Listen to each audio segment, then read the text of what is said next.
Brexit has left smaller countries in the EU fighting against big powers like Germany and France without a strong voice on their side, sparking calls for more exits. The so-called Frugal Four, Sweden, Austria, the Netherlands and Denmark, have lost their biggest ally with Brexit. Anti-EU sentiments in those countries are now growing as the bloc's major powers prepare to squash their demands at the negotiating table for future policies. According to Rutger van den Hult, founder of the Exit think tank, things like deciding who will foot the bill in the EU budget now that the UK has left the bloc will be a reason for contention. Asked about the effects of Brexit on his country, he told Express Co UK, "In terms of trade, I don't think there will be much of a difference. We did trade quite a bit with the UK and we will continue to trade with the UK. In the long term there will be no difference. We just have to absorb all the changes. Probably the situation for the UK will be even better in terms of economic growth.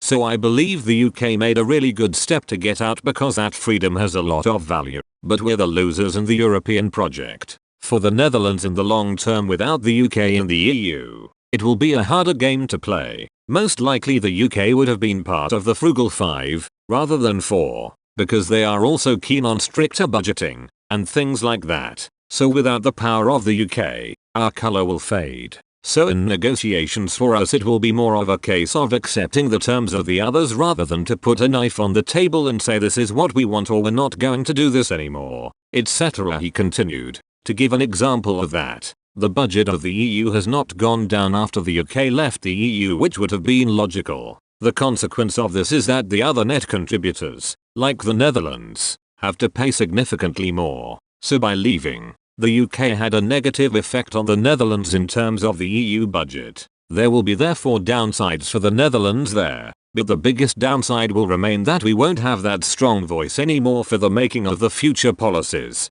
Mr. van den Hult claimed it will not be long before his country, together with Finland or Denmark, will leave the Brussels bloc and the EU will implode. He added, "I think others like the Netherlands, Finland and Denmark for example, should also leave, and then it would be much worse for those who remain to stay part of the EU and in the end, it will implode. I'm not against European cooperation at all. I think the countries themselves are probably too small on a global scale to do everything on their own. Maybe with the exception of France and Germany, however, they should stay focused on certain items like border control, defense, foreign policy, but not on every little detail of every human life." Calls to leave the EU are also growing in Denmark. Speaking on the day the European Parliament voted for the ratification of the Brexit deal, Danish MEP Peter Kofod said he had hoped Brexit triggered an inward reflection on the future of the EU and the need to change direction. Instead, he lamented,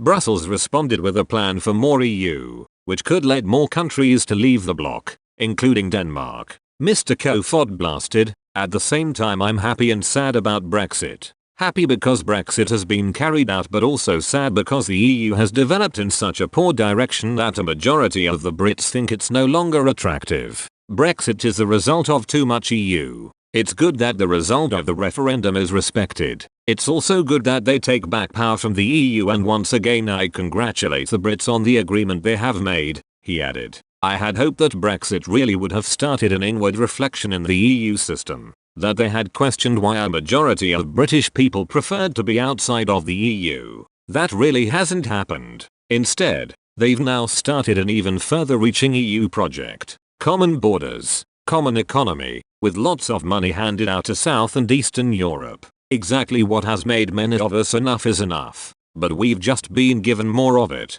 So looking back, I have to say, the UK made the right choice to leave the EU, and the EU will become less and less attractive to the small countries like Denmark when the federalists are in charge here. There will be less and less room for national differences. What I want is that the EU returns to that type of cooperation that we had when Denmark joined, when we tried to improve the relationship with the neighbors we had. But this is becoming a center for handing out benefits, and people are trying to limit our control of national borders. So it is any wonder that the UK doesn't want to be part of it anymore.